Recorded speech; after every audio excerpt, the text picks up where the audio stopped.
Imagine a world where your teammates leave your meeting raving about how productive it was. A meeting where it was possible to bond and get work done at the same time. And a meeting where you caught the eye of senior leadership because of how engaging your content was. It is all possible, and today I'm going to give you 9 tips so you can do all of that and be a meeting rock star. Meetings are not going away anytime soon, but we're facing a lot of challenges with the way they're being done, especially in our virtual and hybrid offices.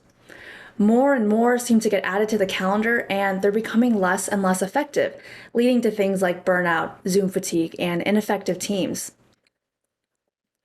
There are a lot of reasons that can make a meeting ineffective. Maybe the facilitator is speaking at you and not inviting you into the conversation.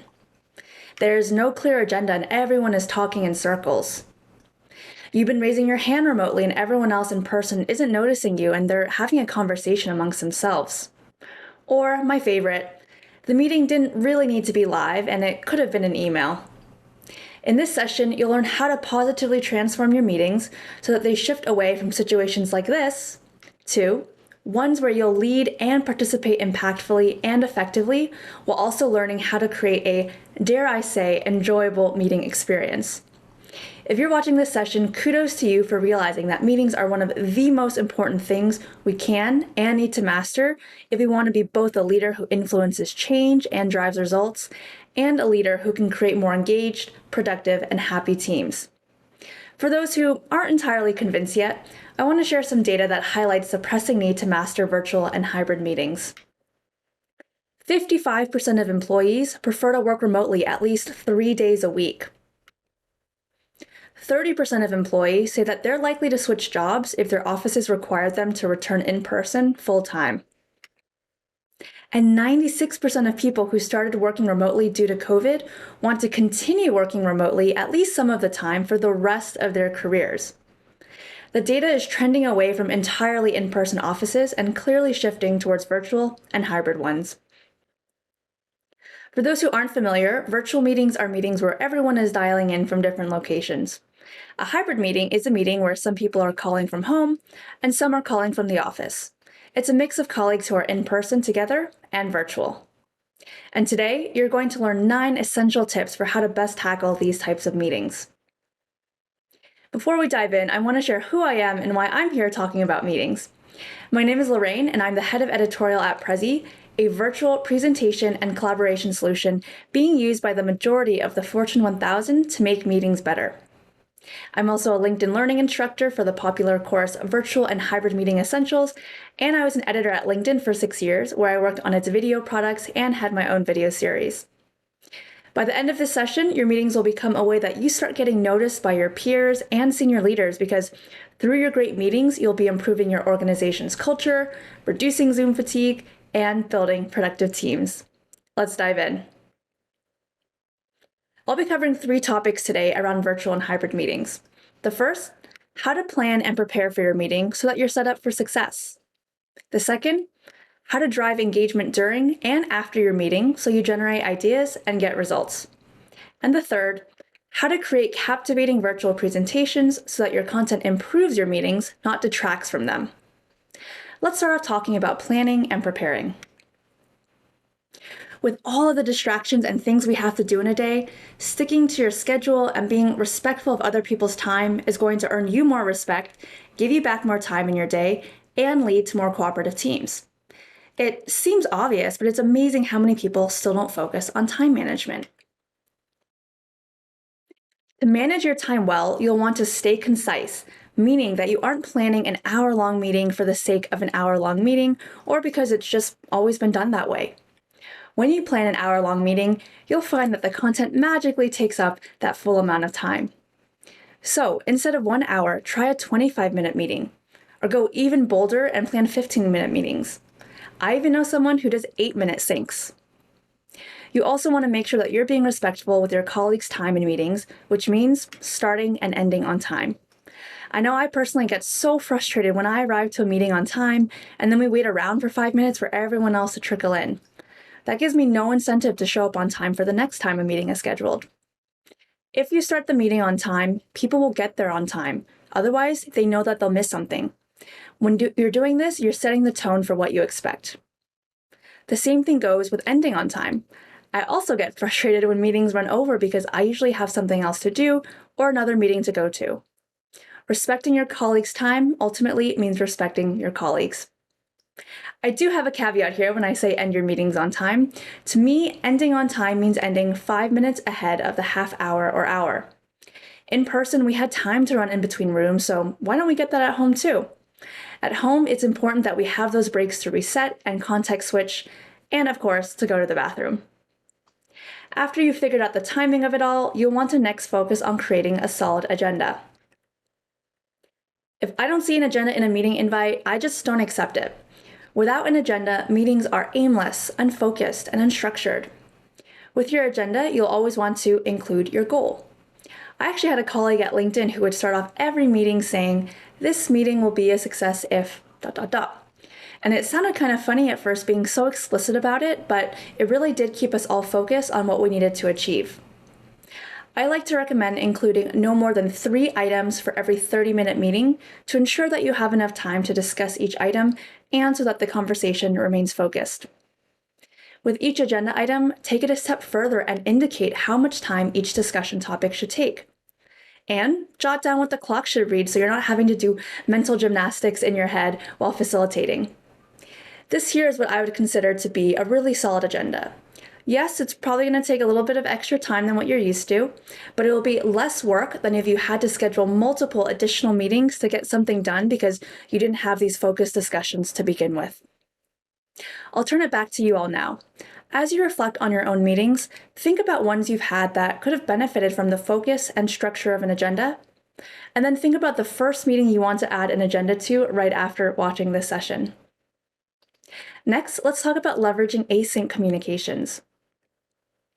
For those who don't know, async communication is communication that isn't dependent on time and it doesn't require an immediate response. That would be things like email, whereas chat programs like Slack or Teams usually imply that you're looking for an immediate back and forth. So in this example here, you'd only have overlap in working hours in the blue portion, so async would be needed to use for all other times. Async communication is one of my favorite types of communication before and after a meeting. Let me give you an example that many of you can probably relate to. I got invited to a task force and they wanted to figure out next steps for how we were going to implement a new policy. There was no other information. I asked if there was more context they could share async. Once I got the context, I then asked if there was async work we could do ahead of time because the brainstorm they were proposing felt like it would be a lot of back and forth without a lot of clear direction. I wanted us to have something concrete to work off of when we met. I ended up spending the next hour writing 5 pages of best practices for a guidebook we were creating. After that, we didn't need to spend any time on the call discussing what to include or not include in this guidebook.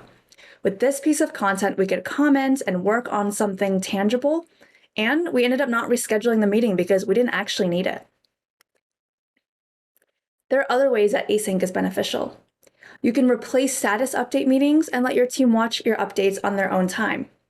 By giving your team more flexibility, they're going to be happier and more productive.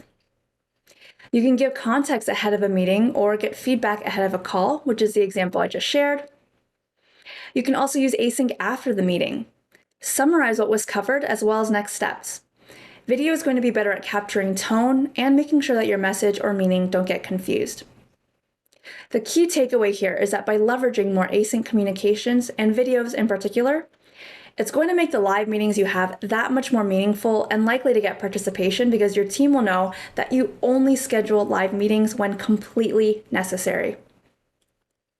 I want you to think of a meeting you can experiment with. Try canceling it for next week and replacing it with an async video, or sending some async prep ahead of time and see if the live meeting becomes more productive. You may end up pleasantly surprised with the results. Now that we're all set up now to plan and prepare appropriately, let's dive into our first recap. To plan and prepare effectively, we'll want to focus on time management, always including an agenda and a goal, and leveraging async. Next, let's dive into what we need to drive engagement. We'll first need to create a strong foundation in the meeting itself. That means we need to designate rules of engagement, which indicate how we want people to participate. I like to recommend that above 4 participants, you really should be using the hand raise feature. This is important to ensure that all voices are included, and this is especially true for introverts. As an introvert myself, I can tell you that once the meeting hits 5 people, I start getting really overwhelmed trying to figure out when to unmute and speak up. In a hybrid setting, this is even more critical. You don't want people speaking up in the room together, drowning out the voice of the remote attendees. And then I like to encourage people to use the chat feature or on-screen responses. The important thing here, if you're leading the meeting, is to acknowledge when you see something in the chat or on someone's screen so that they know that they're being heard, and it's not just the people speaking up who get the acknowledgement. It's also important to remember that speaking up in a virtual or hybrid meeting is very different than speaking up in person. We can't read the room as well through body language and facial gestures, so we need to create these clear rules around participation to ensure that everyone feels valued and seen. I'll ask you all to reflect now on your own meetings. What will your rules of engagement be? What can you do to ensure that everyone has a chance to participate? Don't forget to add your rules of engagement into the agenda and also state them at the start of the call. Next, you'll want to ensure that if one dials in, all dial in. One dials in, all dial in is going to ensure equity in meetings in a hybrid office. If one person in your meeting is virtual, all should be virtual. This is going to solve probably 90% of the issues that many of you are probably experiencing right now in hybrid calls. As I mentioned before with the rules of engagement, nothing creates a more inequitable experience and everyone talking in the room with one person struggling to hear what's going on from their laptop at home. For those who are in the office, you should all be on your own laptops, either at your desk, in individual rooms, or if you all want to be in the same room together, make sure that you're using one central microphone in the room to avoid any sound feedback. Next, we'll talk about the importance of using power words ahead of and during your meeting. So at this point, you have your agenda and goals, your rules for engagement, and now we need to make sure that people are actually paying attention in the meeting. One way we'll do that is with power words. What are power words? Power words are words that trigger an emotional or psychological reaction when you hear them, and it can either be positive or negative, and we'll talk about the positive in this scenario. So this is an example of what we hear a lot in presentations and meetings, something like, "This data shows that we're on track. How could we improve this? This exciting data shows that we're gaining command of the market." Words matter, and power words can act as a dopamine hit to the brain. This is because when you use power words, you're waking people up out of autopilot from hearing the same boring thing they're used to hearing over and over and over again. We want to hear and see things that excite us. Here's a list of power words you can use in your next meeting. There are hundreds out there. I just picked a few of my favorite here. And I'd like you to choose which one you'll try to incorporate into your next meeting, or feel free to look one up and come up with a different one entirely that you'll commit to using. Here's another powerful example of what power words can do. They can prime people. Some of you may be familiar with the yogurt study by Brian Wansink. What he did is he got a room of people together in a dark room, and he asked them to rate how the strawberry yogurt tasted to them. 59% thought that it had a nice strawberry flavor. Turns out, it was chocolate yogurt the whole time. They had been primed to expect something else. You can do the same thing with the words you use ahead of your video calls. How many of us have gotten a calendar invite that looks something like this? Lorraine and Andrew one-on-one. I'm already dreading it. But what if we change it to something like this? Power Brainstorm, design ideas for company rebrand. I now know what the meeting is about. It feels more high energy when I see words like power and brainstorm, so I know I need to show up with ideas, and the emoji even makes it more fun too. Once you've primed people to come with this energy and mindset, you'll be better positioned to have more fruitful discussions during the meeting. And that leads us to tip number 5, encouraging two-way participation. To encourage two-way participation and avoid meetings when one person is talking at everyone the whole time, you'll first want to use the passive to active meeting framework. I created this framework to break down the essential steps facilitators need to consider when leading a video call, and I encourage you all to download it to take notes about what you want to do for each section. The first is to warm up the crowd. And if that sounds like you're an entertainer, you are right. We need to put on the hat of entertainer when we facilitate a meeting and find new ways to engage people and get their energy levels up. Video requires us to do more than we did in person because video mutes energy on camera. Also, when everyone joins a call and it's awkwardly silent or the small talk is always asking about the group's weekend or the weather, that's also setting the tone for the meeting and people are already going to go into it dreading it. Instead, you can do things like play music, have a question of the week to kick things off, or simply ask more creative questions like, what are you working on right now that you're really excited about? The second step is to invite people to participate. Show that you want people's ideas and opinions by asking questions. And one great idea I heard recently was to ask everyone to ask a question at the start of a meeting to show that questions are valued at all levels. You can also try things like polls to get the juices flowing or ask people to write something down. After you invite, pause at least 5 seconds. In American culture, 4 seconds is when people start getting uncomfortable. And I'll just say it now, you're going to get uncomfortable too, but you get used to it after doing it enough times. I just bask in the awkward silences now. Someone will usually speak up at second 5, and that will often trigger another thought or question in someone else's head. And again, you'll want to remind people they can also ask in the chat or through other virtual collaboration tools, which I'll touch on shortly. Then you'll want to observe and listen. Repeat back what you're hearing to show you're tuned in. Label problems you hear. Lean in towards the screen for a physical indicator of engagement. Then, interact by asking follow-up questions, building on top of what someone said, and simply thanking people for chiming in. Video is still scary to a lot of people, so let's find ways to create a safe space and make people feel comfortable and valued. And then we start back at the invite step again. Now I want you to take a moment and think about which step you would focus on first.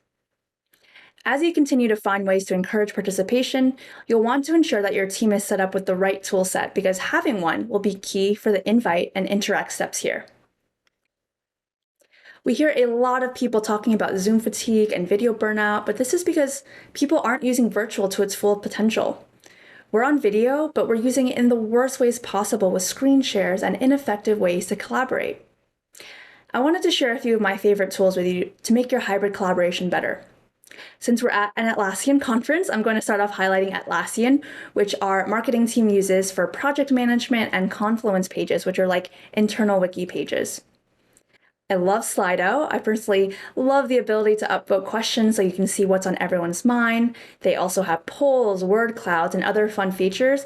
And this is a great tool to send before, during, and after meetings to get people thinking and contributing. And it's also really helpful for introverts who prefer a little bit more time to think. I just discovered that Polly has a meeting feedback tool in Slack, which makes it very easy to get feedback after a call to see how effective your meeting was. Figma is wonderful for sharing and brainstorming designs. We actually used it recently for a hack week, and we had an onboarding flow laid out, and we all added post-its throughout the flow. It was super effective and impactful. And of course, Prezi Video for more engaging meetings and presentations. Next, let's talk about the importance of asking specific questions to generate conversation, and this will also be something that you can use with the passive to active meeting framework for the invite step. Asking specific questions is going to be one of the things that I think is most important to have an effective and productive meeting. How many of us have been called to a meeting with a loose agenda where the organizer says that they want to talk through a problem, but it's not exactly clear what the problem is because it's such a big topic? You arrive to the meeting and they kick it off with a very open-ended question that you could answer in 10 different ways depending on what they want to learn about. When you can come to the meeting with very specific questions that you want answered, it helps focus the conversation and allows you to think through what issues or questions you need resolved ahead of the call instead of figuring it out during the call itself. So instead of, I want to discuss our concerns if we move our blog, you can try something like, what concerns do we have moving our blog for 3 areas: SEO, design, and engineering? What will impact your team the most, and is there anything else we should consider? Instead of, how do we want to proceed with this task force? You can ask questions like, what is our success metric? How often do we want to meet? What work can be done async? We saw an example of a great agenda before, and these questions are going to support that agenda during the call itself. They don't necessarily need to be written on the agenda, but you should know what you're trying to solve for with each topic. These questions are how you're going to get your answers. And as a facilitator, you can also consider sending these questions ahead of time as async prep to get people thinking before joining the meeting. And who knows, maybe they can answer the questions async and then you don't need the meeting after all. Next, let's talk about what happens after the meeting with tip number 6, post-meeting actions. To me, everything that happens after the meeting is just as important as what happens before and during. In fact, it might even be considered more important because the actions you take afterwards ensure that what you discuss comes to fruition, and it can really make or break trust within a team. And trust is everything in a virtual office where you might not see your coworkers face to face very often and be able to build trust as easily.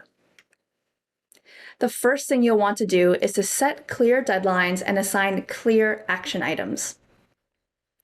Remember earlier I said to end meetings 5 minutes before the half hour or hour?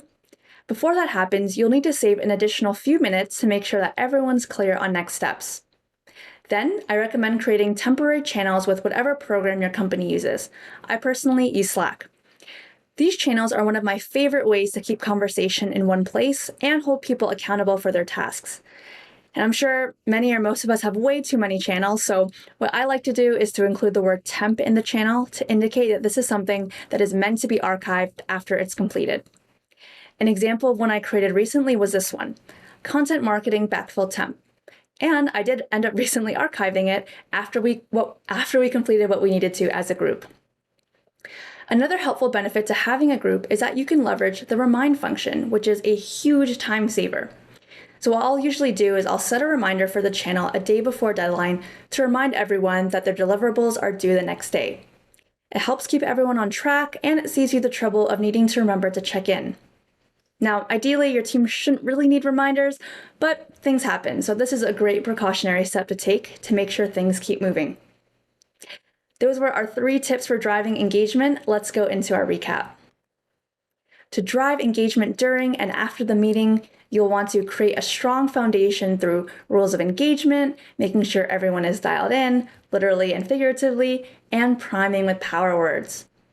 We'll want to facilitate two-way conversations with the passive to active meeting framework, your hybrid toolkit, and specific questions, and have your post-meeting actions ready with temporary chat channels and a game plan for following up on deadlines. Lastly, I'm going to share some tips for how you can create captivating virtual presentations, since presentations are also a cornerstone to our meetings. Many of us continue to see presentations where the presenter is screen sharing, sitting on a slide for 10 minutes, and your response is either this or this, when you should really look more like this. So how do we make sure that we're standing out and the audience isn't tuning out? One way we can do that is with the Think, Do, Feel matrix. The Think, Do matrix was created by author and professor Andrew Abella. And what this matrix does is it helps you map out how your audience thinks and what they're currently doing. And then it helps you decide how you want these to change after they see your presentation. Now, this Think Do matrix has since been modified by Prezi Spencer Waldron to become the Think Do Feel matrix, because emotion is going to be so important in connecting with your teammates and clients and partners and persuading them to make changes or to take action. And if we're really honest with ourselves, emotions are often what end up driving big decisions, and then facts and logic come in after the fact to justify or fill in the gaps. These days, we're all so busy that we forget to focus on customization or making things specific based on who we're talking to. So if you can do this, you're going to be miles ahead of your peers. And if you don't have the answers, now is the time to ask and fill in those gaps. So I encourage you all to take a stab at filling this out before your next presentation. This is an example of what mine looked like for this keynote. This matrix is going to definitely help you create a more memorable presentation because you'll have a better understanding of who your audience is and what you want them to walk away with, which of course is going to help you build the right content for them. Once you fill this out, the next thing you'll need to do is add movement to your presentation. Adding movement is going to spike your viewer's attention by boosting dopamine in the brain. Now, I can't promise you that your next video is going to be as exciting as a car chase, but you can definitely get closer to it if you start adding some movement. So let's take a moment to really confirm our hypothesis. For the last 15 seconds or so, were you primarily watching the video of the car chase? Were you looking at the picture of the car chase? Or were you watching me? There is no wrong answer. I won't be offended if it wasn't me. If you're like most people, most of you will say that you were watching the video. And it makes sense. There is so much more going on and things for us to look at. Our brains get quickly bored looking at something that hasn't changed. So you are seeing right now, firsthand, just how powerful movement can be in drawing attention. I like to recommend at least 2 slides or movements per minute in a virtual setting.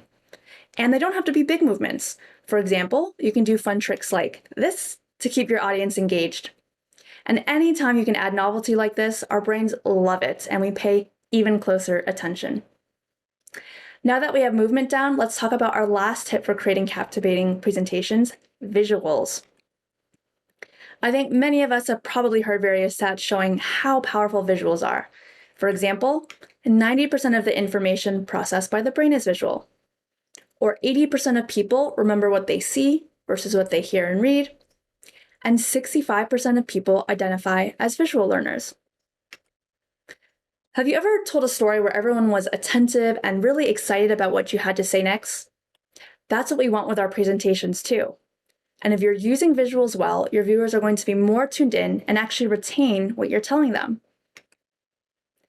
This visual here is probably what we see most often on slides. Plain, bullets, and boring. But what if we took it one step further? Look at how much better these are. You can make these with templates, there are so many out there, or by using simple shapes.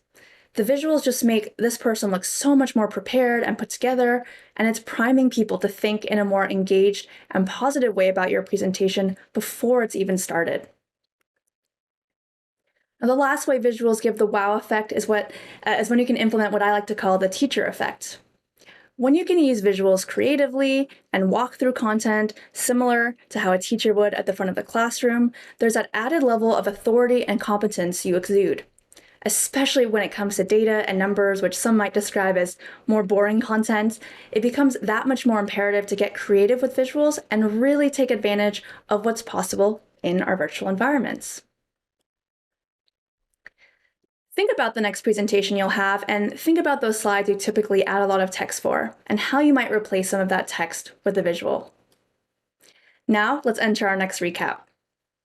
To create captivating virtual presentations, you'll want to use the Think, Do, Feel matrix, add movement, and use visuals. And with that, we conclude our 9 tips. For anyone who would like to give feedback and answer a few simple questions, I would really appreciate that as it helps me with future speaking engagements. You can access it at prez.is/Lorraine Atlassian Team 22. And for anyone who wants to get a free upgrade to Prezi Video to create more engaging meetings and presentations, please visit this link, prezi.com/attendee-upgrade. Thank you so much again for tuning in. If you have any additional questions or just want to connect, you can add me on LinkedIn. And if you're looking for more tips for how to build your virtual influence and accelerate your virtual career, I hope that you'll subscribe to my newsletter at lorraineklee.com/learn. Remember, meetings aren't something to be dreaded. They are a huge opportunity for you to be recognized as a confident, competent, and caring leader who leads highly effective and impactful teams. Thank you so much for watching, and I hope to see you at a future meeting.